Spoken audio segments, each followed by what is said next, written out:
لیکن اچانک ہی زوار نے میرے منہ پر ہاتھ رکھ دیا۔ میں سامنے بیٹھے اپنے شوہر کو دیکھ کر حیران تھی۔ وہ غصے سے کہنے لگا، یہ کیا حرکتیں کر رہی ہو؟ یہ میں ہوں کمرے میں، کوئی اور نہیں ہے۔ لیکن میں بلک بلک کر رو رہی تھی۔ پھر میں روتے ہوئے کہنے لگی، لیکن آپ کب آئے؟ تو وہ کہنے لگے کہ میں رات والی فلائٹ سے پہنچا ہوں۔ میں امی بابا کو سرپرائز دینا چاہتا تھا اور تمہیں بھی، اسی لیے میں نے کسی کو بھی نہیں بتایا۔ لیکن میں نہیں جانتا تھا کہ تم مجھے دیکھ کر یوں ڈر جاؤ گی۔ آخر بات کیا ہے؟ وہ حیرت زدہ تھے، لیکن میں نے خاموشی اختیار کر لی۔ پیچھے سے میری ساس زور زور سے دروازے بجا رہی تھی۔ پھر زوار نے دروازہ کھول دیا۔ وہ مجھے دیکھتے ہوئے کہنے لگی، کیا ہوا ہے اسے؟ یہ کیوں چیخ رہی تھی؟ لیکن میں نے انہیں کوئی جواب نہیں دیا۔ میں مسلسل آنسو بہا رہی تھی۔ پھر میری ساس میرے شوہر سے کہنے لگی، اس کا خیال رکھنا، ابھی اس کے ساتھ تھوڑے مسئلے چل رہے ہیں۔ کیسے مسئلے؟ میرا شوہر حیران تھا، لیکن میری ساس کی مہربانی تھی کہ انہوں نے انہیں کچھ بھی نہیں بتایا۔ لیکن انہوں نے میری حالت دیکھ لی تھی، میرے بکھرے بال، اجڑی ہوئی آنکھیں۔ وہ حیرت زدہ تھے کہ میں نے اپنا یہ حال کیسے کر لیا۔ اب میرا شوہر واپس آ گیا تھا، اس لیے میں بہت خوش تھی۔ پھر اگلے دن میں نے ہلکا گلابی رنگ کا جوڑا پہنا اور میں تھوڑی سی تیار ہو گئی۔ کمرے میں کوئی بھی نہیں تھا۔ میں اپنے شوہر کو تلاشتی نیچے والے حصے میں آئی تھی جب مجھے زوار کی آواز آئی۔ وہ اپنی ماں کے کمرے میں تھا۔ اپنی ماں سے کہنے لگا، آخر کیا ہوا ہے مناہل کو؟ آپ مجھے بتاتی کیوں نہیں؟ میری ساس کی غصے بھری آواز آئی تھی، تمہاری اس بات کو میں چھپا چھپا کر تھک گئی ہوں۔ اگر مناہل کے گھر والوں کو یہ پتا چل گیا کہ تم شادی سے پہلے کسی اور پر عاشق تھے اور ہم نے تمہاری شادی مناہل سے زبردستی کروائی ہے، تو وہ اسے اپنے ساتھ لے جائیں گے۔ لیکن آخر ایسا کیا ہوا ہے؟ زوار حیران تھا۔ تبھی میری ساس کی غصے بھری آواز آئی، وہ تمہاری عاشق لڑکی، اس نے ہی تمہاری بیوی کے ساتھ یہ سب کیا ہے۔ کیا مطلب ہے آپ کا؟ یہ تو میں نہیں جانتی کہ اس نے یہ کس کے ذریعے کروایا ہے، لیکن اس نے ایک جنات کو ہماری حویلی میں بھیج دیا تھا اور اسی جنزاد نے تمہاری بیوی کا جینا حرام کر کے رکھا ہے۔ یہ سن کر مجھے بھی یقین نہیں آیا تھا، حالانکہ میری ساس نے یہ بات مجھ سے چھپائی تھی۔ پھر وہ کہنے لگی کہ بڑی مشکل سے میں نے مناہل سے یہ سب چھپایا ہے۔ مولوی صاحب کو تو پہلے ہی پتہ چل گیا تھا کہ تمہاری بہو جو رات کو چیخے مار مار کر اٹھتی ہے، اس کے ساتھ یہ کسی نے کروا رکھا ہے۔ وہ کوئی اور نہیں بلکہ وہی ہیر ہے۔ اس نے اپنے باپ کے ساتھ مل کر یہ سب کیا ہے۔ وہ تمہارے درمیان طلاق کروانا چاہتی ہے تاکہ وہ اس حویلی کی بہو بن جائے۔ لیکن ہیر ایسا نہیں کر سکتی، مجھے اس پر پورا بھروسہ ہے۔ تبھی اس کی ماں کہنے لگی، میں اچھی طرح جانتی ہوں کہ تم نے ابھی تک مناہل کو نہیں اپنایا۔ یہ بات بھی مجھے مولوی صاحب نے بتا دی ہے کہ تمہارا دل کڑوا کرنے والی وہی ہیر ہے، جبھی تو تم نے اس کے ساتھ کوئی رشتہ نہیں بنایا۔ یہ سن کر میں آنسو بہا رہی تھی۔ یہ سب میرے ساتھ ہوا تھا اور مجھے خود کو ہی علم نہیں تھا۔ پھر میں نے دیکھا کہ زوار کی آنکھوں میں شرمندگی تھی۔ اگلے دن مولوی صاحب آ کر مجھ پر دم کرنے لگے۔ میں سر جھکائے ان کے سامنے بیٹھی تھی۔ پھر میرا شوہر مولوی صاحب سے کہنے لگا، مجھے معاف کر دے، یہ سب میری وجہ سے ہوا ہے۔ اس معصوم لڑکی کی زندگی برباد کرنے میں میرا ہاتھ ہے۔ مولوی صاحب کہنے لگے، اب جو ہو گیا سو ہو گیا، اب تم اس لڑکی کا خیال رکھو، اس نے بہت سی اذیت برداشت کی ہے۔ میں بالکل خاموش تھی، لیکن اگلے دن زوار نے مجھ سے معافی مانگ لی تھی اور میں بہت خوش تھی کہ اس نے بالآخر مجھے اپنا لیا۔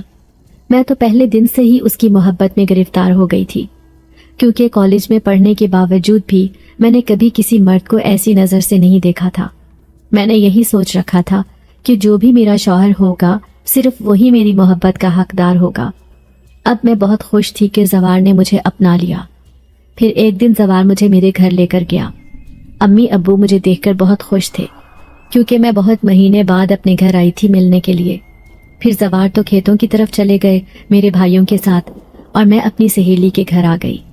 میری سہیلی فروا کہنے لگی، ارے مناہل، میں تمہیں کیا بتاؤں کہ یہاں پر ایک جوگی آیا ہے، وہ نہر کنارے بیٹھا رہتا ہے، گاؤں کی ساری لڑکیاں اس کی دیوانی ہو چکی ہیں، ہم ہر شام اس جوگی کے پاس جاتے ہیں، چلو تمہیں بھی لے کر چلتے ہیں۔ میں حیرت سے اسے کہنے لگی، لیکن آخر اس میں ایسی کیا خاص بات ہے جو گاؤں کی لڑکیاں وہاں پر جاتی ہیں؟ تو وہ کہنے لگی، ارے وہ اتنی اچھی بانسری بجاتا ہے کہ دل تڑپ جاتا ہے، تم بھی اس کی بانسری سنو گی تو حیران رہ جاؤ گی۔ پھر اگلی شام میں ساری اپنی سہیلیوں کے ساتھ نہر کنارے پہنچ گئی تھی، جہاں پر پرانے درخت کے نیچے وہ جوگی بیٹھا تھا۔ لیکن جیسے ہی میری نظر اس پر پڑی، میرے پیروں تلے سے زمین نکل گئی تھی۔ اچانک ہی میں نے فروا کا ہاتھ تھام لیا تھا۔ میں کہنے لگی کہ میں گھر جا رہی ہوں۔ وہ حیرت سے کہنے لگی، کیا ہوا ہے تمہیں؟ اتنی پریشان کیوں ہو؟ اب میں اسے کیسے بتاتی کہ جوگی کے روپ میں یہ کوئی انسان نہیں بلکہ ایک جنات ہے جو گاؤں کی ساری لڑکیوں کو بے وقوف بنا رہا ہے۔ لیکن میں اکیلی ہی تیز تیز قدموں سے چلتی ہوئی اپنی حویلی کی طرف آنے لگی۔ میں نے ساری لڑکیوں کو وہیں چھوڑ دیا تھا، لیکن تبھی کسی نے میرا راستہ روکا۔ اسے دیکھ کر مجھ پر شدید دہشت طاری ہو گئی تھی۔ میں بھاگنے ہی والی تھی کہ اچانک میرا پاؤں پھسلا اور میں وہیں پر گر گئی۔ تبھی وہ میرے سامنے بیٹھا۔